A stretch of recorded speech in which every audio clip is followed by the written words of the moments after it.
For a long, long time, one currency has been the undisputed king of the global economy, the US dollar.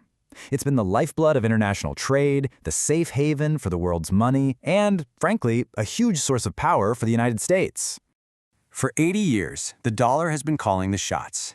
This isn't just about what you use to buy a souvenir on vacation. It gives the U.S. massive influence over the entire global economic system. But, and this is the big question for today, is that reign starting to look a little shaky? Because there are some serious players on the world stage who are actively trying to knock it off its throne. And look, this isn't just some theory. The numbers tell the story. Back in 1999, the dollar made up a whopping 71% of all global reserves. Fast forward to today, and that's dropped to under 59%.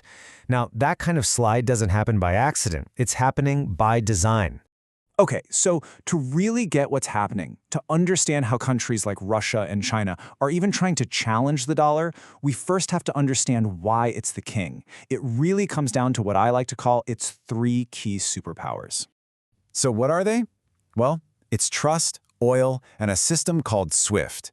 Each of these builds on the one before it, creating this incredible fortress of financial power. Superpower number one, trust. This is where it all started. After World War II, the US made a simple, powerful promise to the entire world. Your dollars are literally as good as gold. For every 35 bucks you had, you could walk up and claim 1 ounce of real gold. That made the dollar incredibly stable and reliable for everyone. And even after the US went off the gold standard in the 70s, the trust stuck, mainly because the US economy was just so powerful. Next up, superpower number two, oil.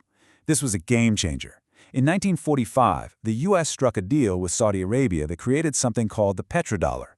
Basically, in exchange for military protection, the Saudis agreed that all their oil, and by extension most of the world's oil, would be sold only in U.S. dollars. And since every country on Earth needs oil, every country on Earth needed U.S. dollars to buy it. Boom! The dollar was now essential.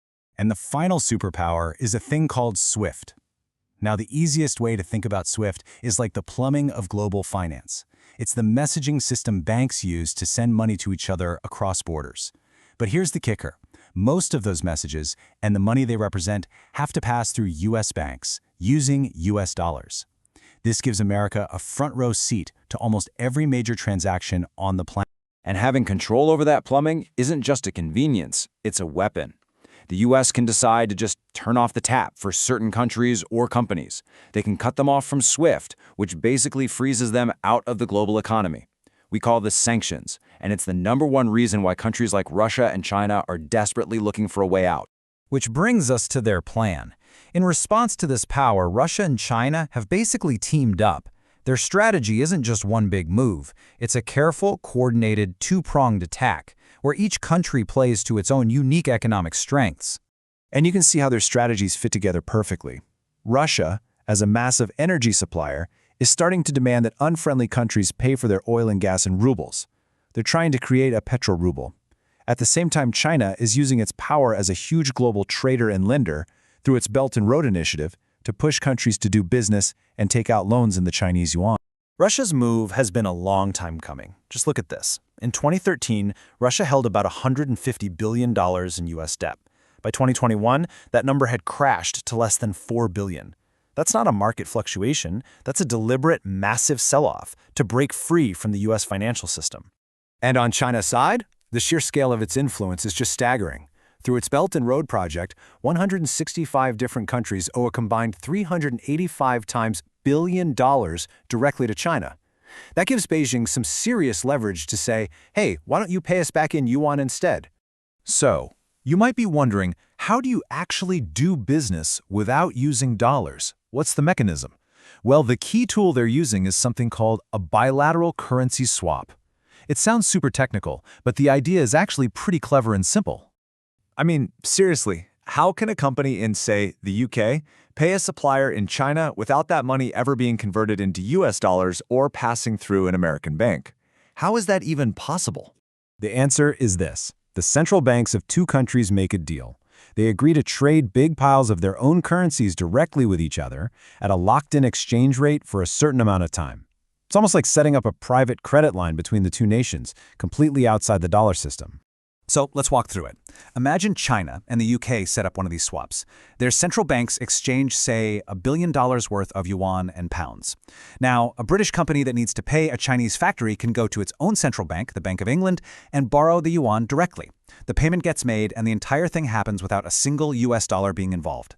Then, at the end of the term, the central banks just swap the original amounts back. It's clean, efficient, and completely bypasses the old system. And the upsides are pretty huge. For the companies doing the trading, it gets rid of the risk that the exchange rate will change and wipe out their profits. For the countries, it achieves that big strategic goal, less dependence on the US dollar. Plus, it just makes their own economic relationships stronger. And don't think for a second this is just a small-time experiment. Beijing has already signed these swap deals with over 40 countries. We're talking major economies here: the UK, South Korea, even the European Central Bank. The total value is over 3 trillion yuan.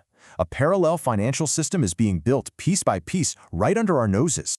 Okay, so this all sounds like a pretty airtight plan, right? Well, not so fast. Because, as you can imagine, dethroning a king is never that easy. Russia and China are facing some pretty serious obstacles in this new currency war. First off, there's a huge reputation problem. China is often accused of debt-trap diplomacy, and Russia is by far the most sanctioned country on Earth. That doesn't exactly scream, "Trust us with your money." Then there's transparency, or the lack of it. The Chinese financial system is notoriously opaque, which makes a lot of countries nervous. And finally, let's not forget the United States itself.